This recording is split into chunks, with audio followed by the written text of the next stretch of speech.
মিছিল চলছে চলবে। বিচারহীন 365 দিন পেরিয়ে যাওয়ার পরও এখনো অপরাধী তথা ধর্ষকদের ধরা হলো না কেন? প্রশাসন জবাব চাই, জবাব দাও। ইনকিলাব জিন্দাবাদ। দিনের পর দিন যায় এখনো করছে, অপরাধীদের নাম প্রকাশ করানো হলো না কেন? রাজ্য সরকার জবাব চাই, জবাব দাও।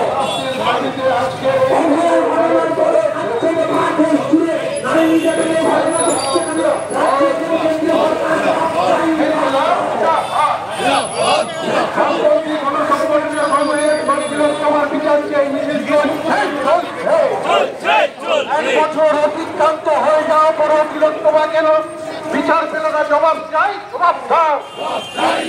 ইনকিলাব জিন্দাবাদ। তিলোত্তমার বিচার পেল না কেন?